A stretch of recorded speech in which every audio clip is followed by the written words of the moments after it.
you ever get a chance to talk to somebody about a war that they were in?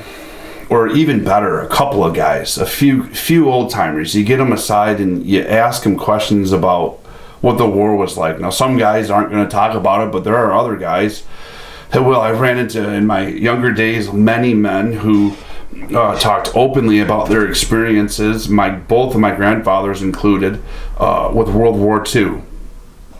And unfortunately, we don't have a lot of those men around anymore. Very, very few. I don't, even if any, at this point are around. My grandfather actually just passed away 2 weeks ago from taping this, and he was in the World War II. So it's day by day, it's getting fewer and fewer. But we do have Vietnam vets all around us, and these are our old timers now.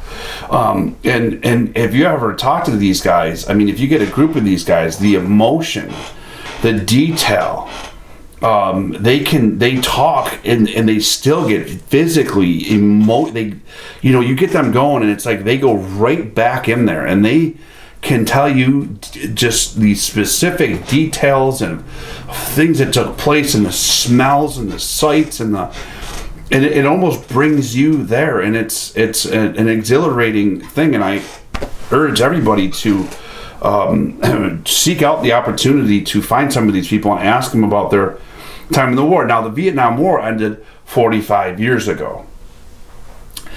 And so that seems like a long time, but it really isn't, because these men can recall things that happened. I mean, I think about my life, and I'm only 40, so I haven't lived as long as that war has ended, but I can think back to stuff that happened 30 years ago, even in my youth, with great detail and accuracy. I don't struggle whatsoever. Certain events that were large enough and important enough that have stuck with me. So I don't question these men. I don't say to myself, well, that was 45 years ago, so you really can't say what happened at the Vietnam War. We wouldn't say that, right? We wouldn't question their recall the Vietnam War, especially if we have a group of them and they all are confirming the stories and it's all coming together. Something that happened 45 years ago. We would say, wow, this is wonderful. We're writing it down in complete faith that this is accurate and it's true. Well, what about the Bible? Were the Gospels written hundreds of years after the fact? The answer to that question is just no.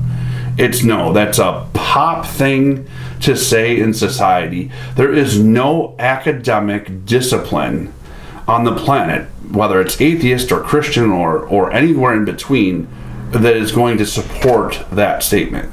We know for a fact that the Gospels were written within 50 years.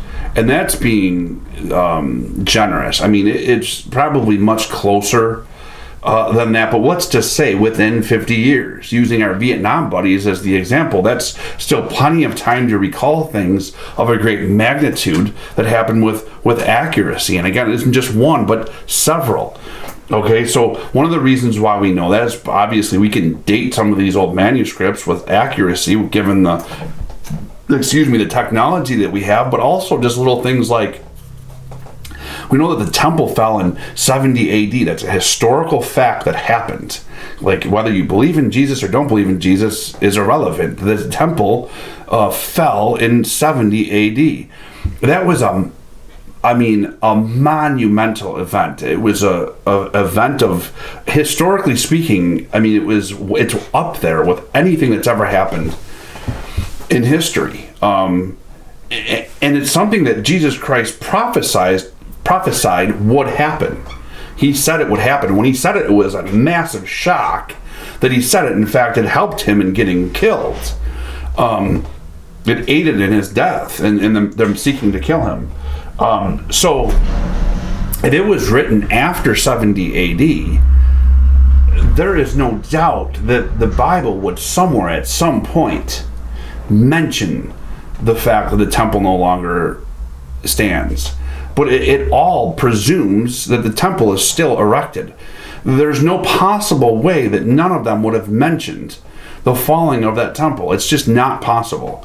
And none of them do. They all write as if the temple is still there because it was before 70 AD, making it very early. And again, with other things, we can say that it was well within 50 years, probably much closer. So we have that. So that kind of throws out the window that it's this like thing that was written way after. But what about the accuracy? Right? Then the other argument becomes like, well, it's like the telephone game. Like, one scribe wrote it, and just over the years it got so changed and exaggerated that by the time it gets to us now, it's just unrecognizable to its original form. Well, we have to understand that there's a real prejudice when it comes to this. There's a scrutiny that's held to the Bible that is not held to any other ancient literature. And what do I mean by that? Well, we go by manuscripts. That's how we know anybody said anything that far back. We go by manuscripts. So a popular person, there's a whole list of all these different people, but I'm just, for the sake of brevity and simplicity, going to take Plato. I think most of us know who Plato is. Okay, he was around in 400 BC. So his writing, what he said and what he wrote was at around 400 BC. Okay, the next manuscript that we have, okay, is 1300 years removed from 400 BC. So we don't have anything from 400 BC until 1300 years later. We finally have a manuscript, and we have 7 of those. 7.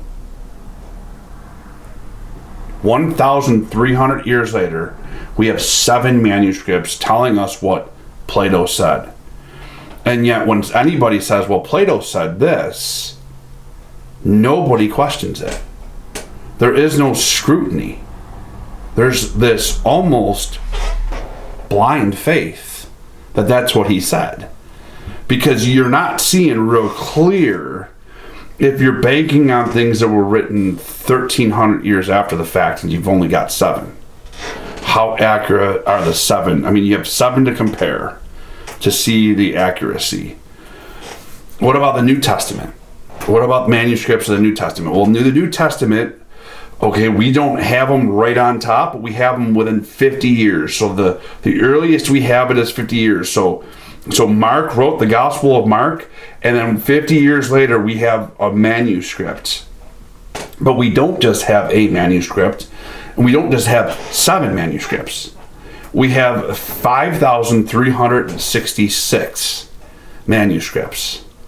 So you understand what that means. That means that we can see where we have so many, over 5,000 manuscripts. We can sprawl them all out here and begin to do a comparison and to see what some manuscripts might say something that the other ones are. Well, if 3 manuscripts say this, but 4,000 say this, we can be pretty clear that the 4,000 is the one that's right, and we see where they've gone off a little bit here with these 3. Okay, you can trace all of these things around by comparing over 5,000 manuscripts that were written so early, with 50 years after the fact, that that there is no reason to question that Mark said. There is no intellectual, historical reason whatsoever to question Mark and what he penned in the Gospel of Mark. There just isn't. So again, you can deny it. You can disagree, I should say. You can disagree with Mark, who has more credentials than you. And you can disagree with what Mark said, but you cannot say that's not what he said. You don't have any historical evidence that that's not what he said. And there's no intellectual reason to say that is not what he said. And again, we don't just have Mark. We have Matthew, Mark, Luke, John, and all the other players that go around. And if the 50 years concern you, let me tell you something. 50 years is not long enough for things to begin to change significantly. You need to be hundreds and hundreds of years out. 50 years, there are people who are still alive who experienced it that are not going to let things become so distorted that they're unrecognizable. Okay, it's just not going to happen. There's going to be people there holding the truth out, going, no, that's not how it went down. This is how it went down. 50 years is plenty of time for there to maintain integrity and accuracy in what was being said, especially in a culture that was predominantly, everything was given by creed. Lots of people didn't read, and so being able to say specifically word for word things in order to pass on to generations was just a huge part. They weren't careless with words. We're very, very careless with words today, especially compared to that culture in that day. So not to make this drone on, I hope that you understand my point, is that we have more than ample evidence that Mark said what he said. That when he says Jesus Christ, the Son of God, that is exactly what he said. And that he is qualified to give what he sees as who Jesus Christ is, more qualified than anybody living today. So again, if you are going to disagree or reject Mark, that is fine. Just know that you're doing that based on very little intellectual prowess or reasoning and historical reasoning. So again, I hope that is a blessing to you, a challenge to you. If you've got anything that you'd like to say in response to this video, I invite you to please do that in the comments, whether it's on Facebook or YouTube. I would love to have a dialogue. The only thing that I ask is that we have a dialogue and back and forth, that there isn't name calling or bashing of one another's personality. I'm not going to do that to you.